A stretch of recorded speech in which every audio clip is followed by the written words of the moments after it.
happy to be here as well. And I'm really happy to be talking about this topic this evening, which is the stage of the puja, which is called the Going for Refuge stage. So we've already heard about the two first stages of the puja. So the puja is this beautiful ritual where each stage brings us through a different sort of spiritual mood. And by the end of the puja, it's moving us towards moving to a state where we are inspired to attain enlightenment for the sake of all beings, the bodhicitta. So that's the kind of where we're going, but we're not there yet. So far, the story so far, we have, in the first stage of worship, we fill our mind with all the beautiful things we could possibly imagine, and we imagine offering them to the Buddha and the bodhisattvas. So we start by beautifying our mind, perfuming it with all the lovely things and giving them away. And then, and last week, Dharmamayi talked us through the second stage of salutation. So having evoked these things, we imagine offering them, prostrating with as many atoms as there are in the 1,000 million worlds. We imagine prostrating to the Buddhas. We reverence what we have been adoring, because that's the natural thing that we want to do, Dharmamayi was saying last week. So having done that, having offered ourselves, prostrated to the ideal, seeing how amazing it is, the next natural step is that we would then want to move towards that ideal. And that is where we've got to this week, and the stage of going for refuge. So just going to read out the verses that are going for refuge stage of the puja.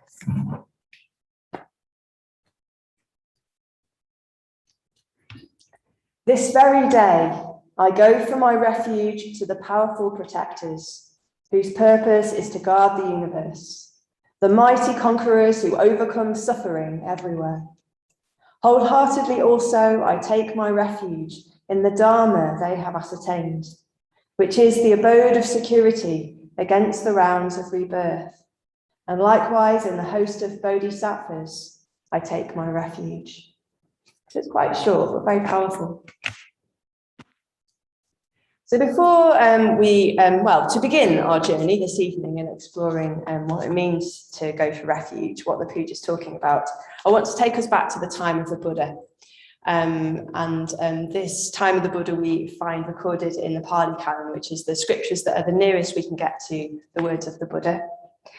And so you probably know that after his enlightenment, the Buddha spent the rest of his life wandering around teaching the Dharma to anybody who wanted to know. And he met lots and lots of different sorts of people throughout the rest of his life, a goodly mix, a mixed bag of people. Some people who he came across were actually not very interested in what he had to say and sort of whatever, and left and wandered off. Some people argued with him, they didn't agree and they had a better idea, so they had arguments with him. Some people approved very much of what he had to say and then just left and got on with their lives very much as they had before.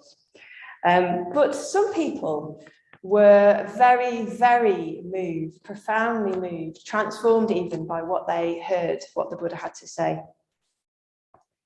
By their contact with this truth they were hearing, and by I'm imagining, the effect of the amazing person who was communicating this truth to them. And there's a sort of stock response that is recorded in the Pali Canon, but it's very, very beautiful. It's sort of evoking what these people, their response, and it goes like this. Excellent, Lord, excellent. It is as if one should set upright that which had been knocked down, or reveal that which had been hidden, or should show the road to one who was lost, or should carry a lamp into darkness, saying that those who have eyes may see. To the Buddha for refuge I go, to the Dharma for refuge I go, to the Sangha for refuge I go. So I just find this incredibly beautiful. It's really evocative of somebody, being bowled over completely by the amazingness of what they're hearing. And I think I also really love it because it has my own experience of meeting the Dharma feels a little bit like that. So I was always very interested in the truth and learning about the best way to live. And I studied philosophy for a long time, and I tried everything that I could to find my way, and I still, by the time I came here when I was 26, I hadn't found my way. And I'd looked for my happiness, for my security, for my refuge in lots and lots of different places, all the places I could think of, in my work, in relationships, in having fun, in going climbing, in trying to be perfect, in drugs and alcohol. Like, I've really tried. And unsurprisingly, none of those places has proven to be a secure refuge. And I was more lost and more sad than ever when I finally made my way here. And when I heard the Dharma in this very room, something very deep in me just knew this is what I need. This is desperately what I need. This is what's going to save my life. This is something I can really hold on to and depend on. This is something that is really true. So I felt, so these images that these people that are recorded in the scriptures, you know, I really, that's how it felt, you know, being able to suddenly see things being made clear, being brought out of the darkness, being set back on your feet when you've fallen over, being shown the way when you're lost. That's how I felt. So it's being shown something that was a true refuge. And a lot of people don't like this word refuge. You might be one of them. So to some people, it feels a bit like, well, it's a language of kind of running away and escaping, and it feels like sort of copping out. But I'm not one of those people. I love the word refuge because for me, the world was painful. It was suffering. And I wanted freedom from that. I wanted relief from that. I wanted something that wasn't suffering. I wanted a refuge. So I love that language. So, so like those people who listen to the Buddha, my immediate response was want to move towards that which I had perceived as so beautiful. I just wanted to go in that direction, to commit myself to that with all of myself. And when we talk about going for refuge, we talk about going for refuge with body, speech and mind. So with the whole of ourselves, with our minds and our hearts, no part of us being left behind. So this is the sort of move that's happening in the puja. So we've connected in the previous stages to the ideal and how much we love it. And this is the point where we go, brilliant, that is what I am doing. I am going in that direction. And Sangha said of going for refuge, that it represents your positive emotional reaction. In fact, your total reaction, your total response to the spiritual ideal, when that ideal is revealed to your spiritual vision. Such is its appeal that you cannot help but give yourself to it.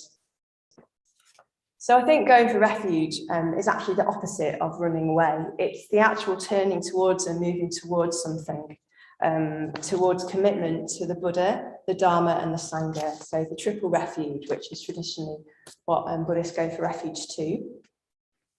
So the Buddha representing the ideal of enlightenment, the Dharma being the teachings or the truth, and the Sangha being the community of Buddhists. And we do use this language of going for refuge a lot in this community in particular. And that's not an accident. It's because in this tradition particularly, going for refuge is seen as being extremely central to the spiritual life. That's not the case in all schools of Buddhism. So in some schools of Buddhism, the act of going for refuge isn't seen as being quite so central. They might talk more in terms of achieving insight or faith or living in a monastic lifestyle or something like that. But Sangha has always been very clear that for him, he sees going for refuge as a central and defining act of a Buddhist, and that we're a Buddhist to the extent that we go for refuge. And another word we can replace for going for refuge is committing. So commitment to the three jewels. And we have this sort of slogan in True Atma that commitment or going for refuge is primary and lifestyle secondary. So what we look at really is whether we're committing, how deeply we're committing, and the way that we live our lives, that the intricacies of life aren't so important. Although not unimportant, because as we might have found out, however committed we might want to be, if we're living in some ways of living, some lifestyles just don't support an intense Dharma life. So lifestyle is important, but it's not the central important thing. So if going for refuge is so important, obviously it's really key for us to know what it actually means to go for refuge and also how we can deepen our own going for refuge. And I was really happy that I ended up giving this talk, because I mean, my friends will tell you, I'm constantly going, am I going for refuge? Am I going for refuge enough? Should I be going for refuge more? Like, it's a really, really important question in my own life, a constant question I have. I'm thankfully taking rolls her eyes at me when I say that. And it's easy to confuse lifestyle with commitment. So I don't know if you know, some of you will know that for a long time I worked for the movement and I lived in a Buddhist community and my life looked very Buddhist. And then a few years ago, I took a step back from that, and now I've bought a flat, got a dog, live on my own, and teach the piano. It looks a lot less Buddhist, doesn't it, really? But and then I can get into this kind of, oh, have I just backed off the spiritual life? Have I just kind of wussed out of my commitment to the spiritual life? But that's a mistake. That's confusing commitment with lifestyle. So not doing those things doesn't make me a secondary rate Buddhist. But it's still an important question, you know, am I still going for refuge because my conditions are different? So it's an important question to ask. So when I'm having this sort of existential crisis, I come back to, okay, so what does it mean then to go for refuge to the Buddha? What does it mean to go for refuge to the Dharma? What does it mean to go for refuge to the Sangha? And am I doing these things? And try and really, really pin it down. So that's where I want to mainly focus this talk on. I think it's really important. So firstly, the Buddha. So lots of people like the Buddha. I mean, not everyone, but most people really like the Buddha. You see pictures of the Buddha and statues of the Buddha everywhere. In Buddhist houses, not in Buddhist houses, on flyers, you know. People find him inspiring, they find him calming, comforting. They think, oh, he's a wise person, you know, he says nice things, people post them on Facebook. But that's just great, you know, he's an inspiring, you know, figure, but that's not going for refuge to the Buddha. Going for refuge to the Buddha is when the Buddha represents for us the ideal of enlightenment. So what we can attain, what is the highest that can be attained by a human.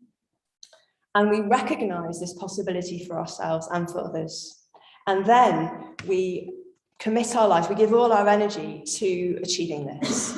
That is going for refuge to the Buddha. So we take seriously the fact that we can grow, we can change, we can manifest the qualities of the Buddha. So when we revere the Buddha, we don't revere him in a sort of, well, that's all great over there sort of a way. He's lovely, he's kind and compassionate, and I'm over here, a worm, and I'll never be over there. We relate to him in the sense that we are trying to move in that direction.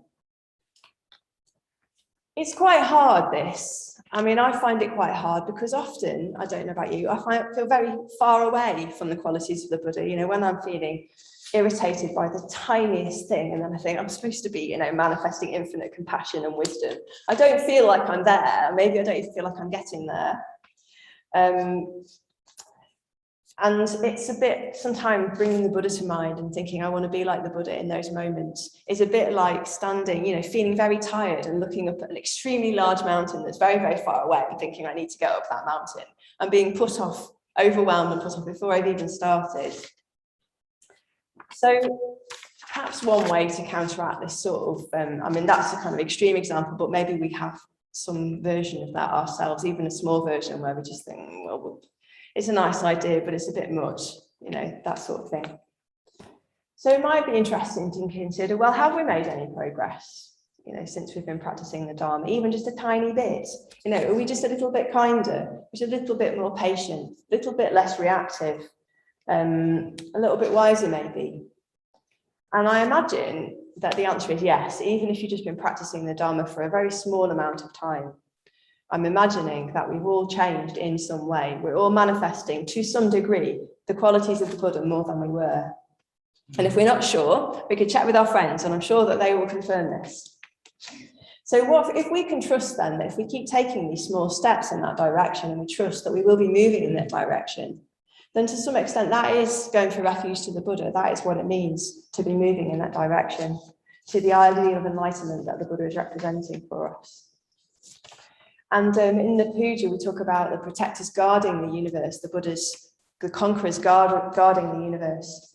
And I was thinking, well, what does it mean then for the Buddhas to guard the universe? Because they're not like literally standing here guarding the universe with spears and things. I was thinking, well, for me, like the fact that Buddha is there, you know, he's symbolized here, he's in my mind, he symbolizes what's possible. So his existence, it protects us from believing that that's not possible. It guards us against kind of hopelessness and settling for what, you know, we are now. Keeps the door open. The other thing I was thinking we can do is just love the Buddha. You know, we can just love his qualities. And we can do that no matter how rubbish we feel, really. And we'll all be drawn to different specific qualities of the Buddha of enlightenment. So I'm particularly drawn to how sort of vast and unshakable he is. And some people are very drawn to his kindness or his wisdom and so on. And this is, when you're ordained in this tradition, we're given a sadhana practice, a meditation practice. And that is basically to bring to mind and dwell on a Buddha or a Bodhisattva. And that's basically all we're doing. And through that activity, we're transforming into that Buddha. We're embodying those qualities. So what we dwell on, we become. And you don't need to be ordained to love the Buddha and to dwell on the Buddha's qualities and just by doing that, something happens. It's a bit magic. When I got back from my ordination retreat, I met up with Leela Matty, who some of you will know, and she said, I feel like I've just spent time in this blue light. And that was because I spent quite a lot of my ordination retreat in the presence of the blue Buddha, Akshobhya, and that was just communicating itself mysteriously. So things do happen if we just dwell on the Buddha. So secondly, the Dharma meaning the truth and the teachings of the Buddha. So committing and going for refuge to the Dharma is to practice the teachings which lead to this truth and lead us to this freedom. And in the puja, it talks about the Dharma being the abode of security. So I think the Dharma refuge is seeing these teachings more and more as the refuge, more and more as what we can rely on. And what we can depend on to guide our lives. And so that gradually, more and more, the teachings of the Buddha influence and guide our behaviour, our views, and our actions, our speech, more and more, and perfumes our lives more and more.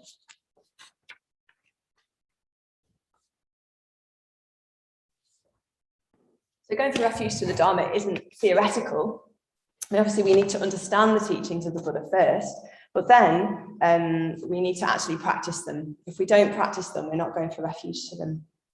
To practice the things that we've learned that help us grow. And one of the most obvious ways that our going for refuge to the Dharma is expressed is through our ethical practice. So the 5 precepts or the 10 precepts that order members take. And that's why straight after this section, we then go on to recite the precepts, the ethical precepts together. Because the ethical precepts are a crucial way that our going for refuge is expressed in the world, you know, and it's a natural outflowing of our practice of the Dharma. And we talk about, as I've said, going for refuge with the whole of ourselves, our body, speech and mind, and the ethical precepts cover all of this internal and external activity. So the perfect practice of ethics is the same as total compassion and wisdom. Is the same as being enlightened. So although they might seem like a very simple list, actually we can't really, they're infinitely deep. We won't get to the end of them, to the bottom of them, until we're the Buddha. So we've always got further to go. And maybe a good measure of how well we're doing is whether we are becoming a bit more ethically sensitive, maybe whether we're expressing a bit more spontaneously the precepts in our life. And if we're not managing to do that, whether we're feeling it when we don't, whether we notice, whether we feel the ouch a bit more, which is very, very positive. And the Buddha, I mean, there's so many Dharma teachings, but there's the 3 broader areas the Buddha particularly emphasized was, apart from ethics, also meditation, so the direct working on our minds, and wisdom. So this will probably include reflecting on teachings that we've come across, that we've learned, experimenting with applying them to our lives, perhaps in discussion with our friends and clarifying our understanding of the Dharma. So this will be the areas that we're practicing. But Sangha actually makes the point that the Dharma, going for refuge to the Dharma, isn't really to be identified with any single practice. The Buddha was very clear that the Dharma is whatever actually moves us in the direction of freedom, whatever conduces to our spiritual growth. So going for refuge to the Dharma and committing to the Dharma, we'll be committing to whatever practices actually help us to do this. And I think this really takes quite a lot of self-awareness and honesty, because what conduces to our development won't always be what we like or what we prefer to do. There's lots of different teachings and lots of different practices, and some of them will suit some of us, and some of them will suit others of us, and that's quite natural. We've all got different temperaments. But we have to be very, very careful if we're thinking of dismissing or throwing anything out, because probably it's exactly what we need if we're thinking like that. So, for example, if we struggle with irritation and blaming, that's something that we like to do or we fall into, then we might find the Metta really challenging, and we might be tempted not to do that. That's probably what we need to do. If we're very sort of distracted, we have a very full mind that likes wandering around, and we find the Metta really painful, the mindfulness of breathing very painful, like I can do, we might be tempted to just not do that one because it's not so nice, but actually that's probably what we need. And if we have any big, huge reactions towards anything that we hear, any figures we come across, that's very interesting. That's probably highlighting something we actually need to go into ourselves. So that's why spiritual friends are so important, I think, one of the reasons, because they can really highlight to us, help us to understand where our blind spots are and where we need to go with our practice, so we don't end up just doing what we like rather than what actually helps us. And speaking of friends, this leads us nicely into the third jewel, which is the going for refuge to the Sangha, our friends. And we commit or go for refuge to the Sangha in two different ways. So the first way is in terms of the Arya Sangha. So the puja says we go for refuge to the host of bodhisattvas. So the Arya Sangha is that body of Sangha who are significantly spiritually developed. They are what's called stream entrants. So the rest of us sort of trapped in this kind of gravitational pull towards the mundane. We have to make a lot of effort in our practice to move in the direction of enlightenment. For stream entrants, they've broken through something very significant, and they're moving much more naturally in that direction. And that's they're seen as being the Arya Sangha, the noble Sangha. So we go for refuge to those, but that body of beings, and those beings might be kind of real, in the kind of actual people who've been alive, like maybe Dada Rinpoche is seen as being a living bodhisattva whose ashes are in the stupa outside. Or they might be like the mythical Buddhas and bodhisattvas that we visualize. Doesn't really matter. The important thing is that we open our minds and our hearts up to this influence coming down to us and allow it to change us and guide us. And I remember that when I was young and I was coming here, not for very long, probably a couple of years or something, and I went on my first going for refuge and my first ordination training retreat.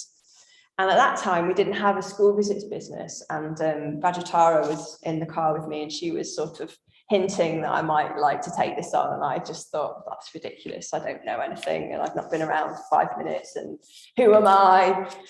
Somebody else can do it. And then I got to the retreat, and we learned this practice called the going for refuge and prostration practice, where you just visualize all these amazing Buddhists who've given their lives to communicating the Dharma, passing it down, I was thinking, I wouldn't be sitting here if these people had not just thought, well, it needs doing, let's just do it.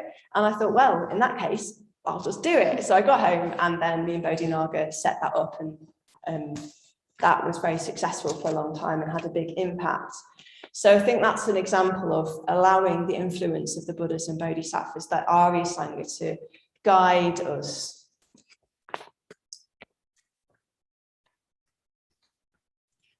Then going for refuge to the Sangha in the second sense is sort of going for refuge and committing to the Sangha that's around us. So like the normal Sangha, that's us, each other.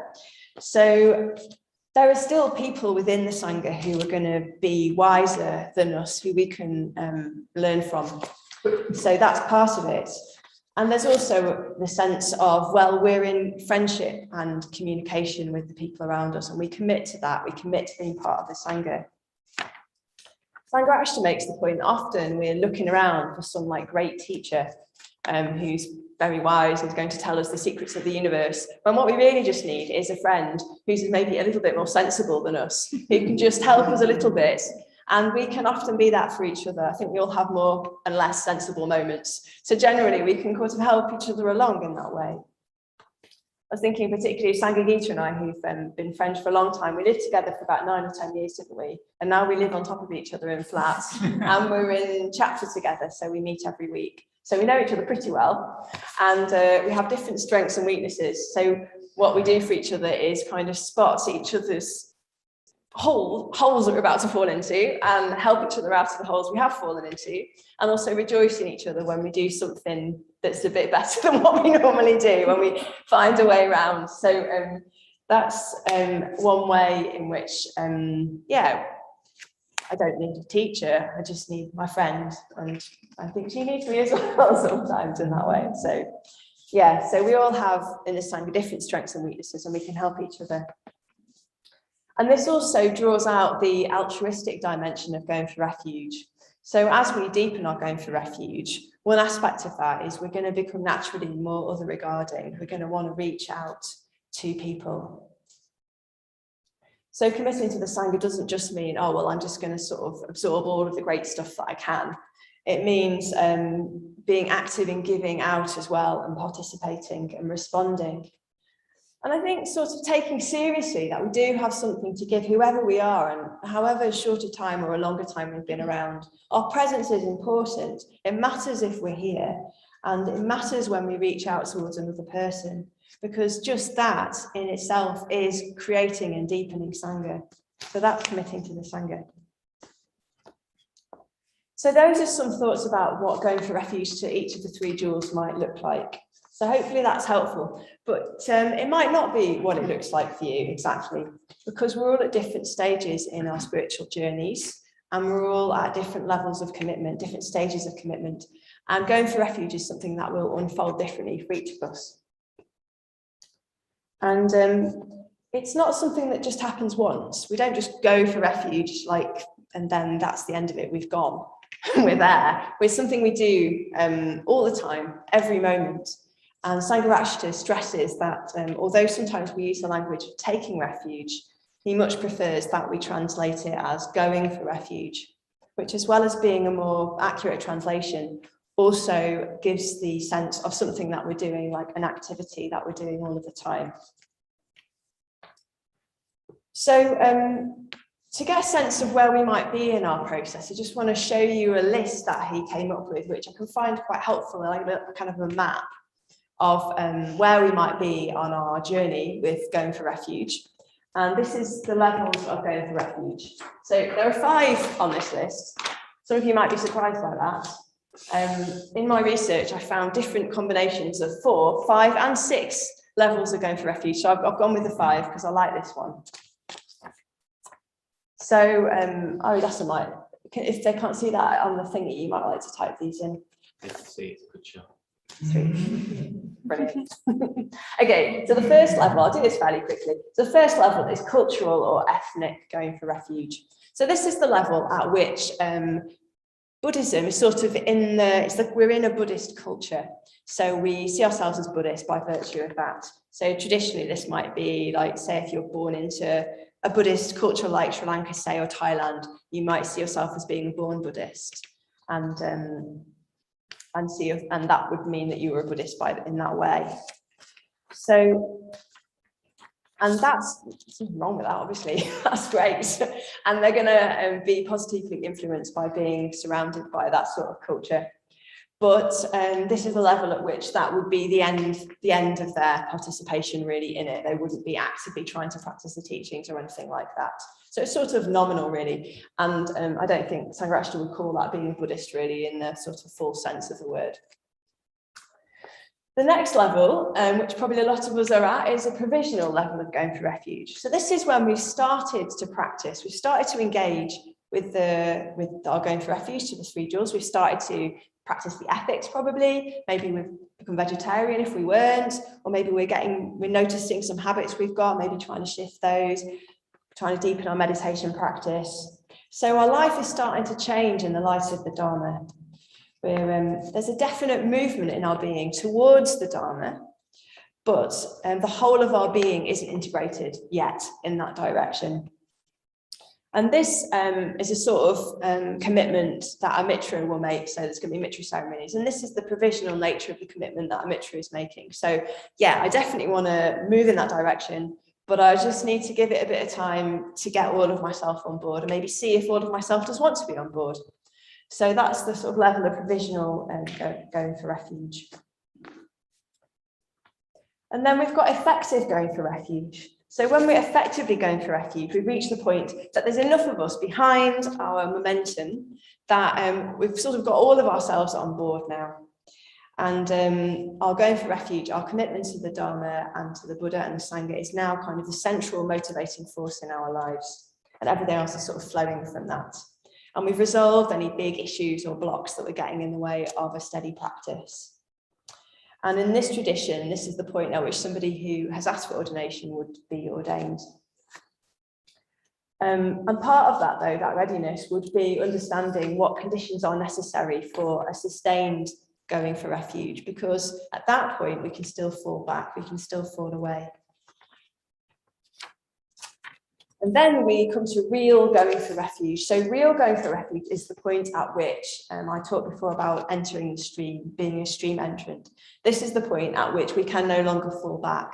So at this point, some deep views about ourselves and our fixed views about ourselves and the nature of the world have shifted in a deep and irreversible way. And at this point, our progress is guaranteed and it's no longer dependent on conditions. So at this point, our practice will look a bit different. It will flow much more naturally. It will be, as I say, not depend on outward conditions. And it will be less about us because we won't conceive of ourselves and others as being separate in the way that we were conceiving of that before. I can't say much more about that because I'm not there. So I'll leave that there. And then obviously I can't say much about even the next one, which is absolute going for refuge. And that is the same as enlightenment. So the thing that I read about that is, where's the thing? We become a flow of non-egoistic volition. It's a mystery. So this is, so there we are. So this is a nice little map of where we might sit. So if you find that sort of thing helpful. And it doesn't matter where we sit. There's no judgment to be attached to this. It's what's important is to think, right, okay, so is this helping me to understand whereabouts I am in my process, in my relationship with the three jewels? And to think, right, what do I need to do then to deepen that, to deepen my going for refuge, my commitment? So, for example, if we think, okay, yeah, I think I'm provisionally committed, I'm sort of going there, but I'm not all there. You know, I think, right, so what's getting in the way then of me committing myself fully? What bits of me are lagging behind? And how can I bring those on board or investigate those further? If we're effectively going for refuge, okay, how can we deepen this to real going for refuge? How can we enter the stream of irreversible insight? So what are the habits of self that are getting in the way or preventing me from seeing clearly into the nature of things? And let's throw in for the order members here that Bhante does say, I'm sure we all know, that this is something that all order members should be striving to achieve in this lifetime. So let's get a move on. So if we do this, so this is what we need to do. And if we're doing this, if we're just we're looking at our commitment, looking at how we can deepen that. This is what's meant by going for refuge. This is what this stage of the puja is talking about. And this is what it is to be a Buddhist. Thank you very much.